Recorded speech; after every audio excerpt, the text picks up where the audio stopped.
Okay, moving to the private lenders tab. This is for individuals that are investing in your project, and they are going to get a separate return. They may or may not have a lien position on the property. These are not banks. These are not hard money lenders. That is for the primary loan tab. So what you'll enter here is an investor who is going to be contributing money to help keep the project solvent. So if you are using the deal analyzer and it tells you you need $300,000 and you're going to contribute 150 of it, well, you need to come up with 150 somewhere else. That is what a private lender does. So a private lender is going to give us 150,000, and for that benefit, we're going to give them 5% of the profits. We're going to give them, we won't give them any points, but a point is just a percentage of the amount they invest. And then we will give them a simple interest on top of that of 8%. So we give them 8% interest based on the duration that they're invested, 5% of our equity. Now, one thing I just need to do here is make sure I actually give us enough revenue so we're profitable. So let's just make this a larger number. And now we can go back to our private lenders. Okay, that's good. Now we have profit to give them.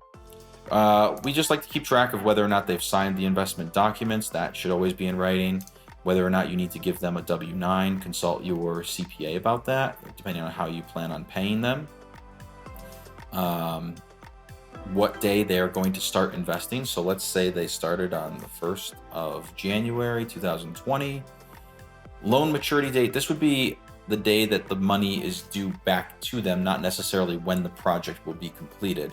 And it's important because let's say that the loan is due back to them on 5/5/2020. Well, this is going to show red because we are past 5/5/2020. As of recording this, we are in August of 2020, so that is not going to work. But let's say we owe them at the end of the year. Now that color goes away. And this is just a way to visually make sure you are not entering into any kind of default or penalty clause with your loan documents with the investors. The investment end date is actually when the project completes. So let's say it ends October 30th. So when it's blank, you'll see that the duration is 8, but if we fill it back in, then it goes to 10. It's just going to use today's date to calculate a duration. So we do want to fill this in. We do want to fill in all of these fields.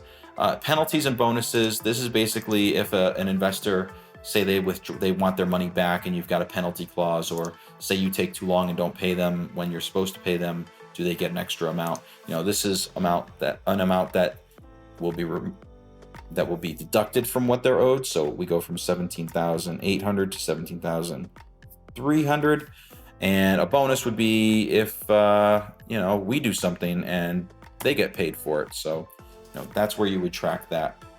The last 3 sections are basically how you've repaid them and if you've sent them any appropriate legal paperwork or tax paperwork.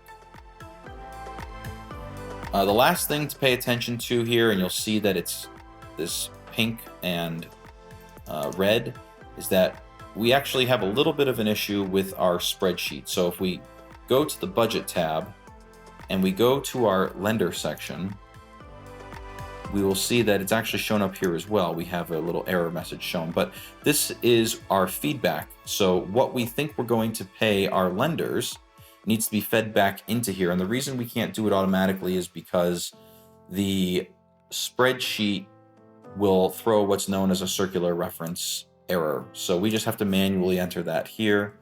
What we enter here will be fed back into the budget tab, and all those little errors in red text go away. Again, this is for estimating final amounts that are going to be earned. Got a couple metrics here in terms of what everybody is earning on an individual investor. If you have multiple investors, it will show an aggregate amount.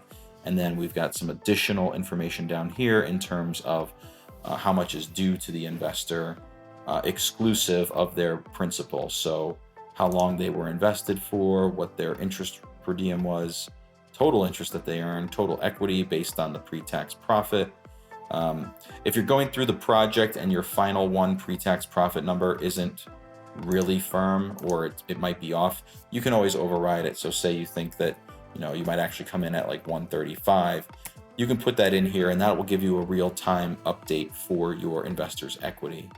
Just make sure that when you're done at the end, you either delete this out or don't fill it in the first place, so that the equity portion, if there is one, is accurate. Okay, if there's any other questions, feel free to reach out.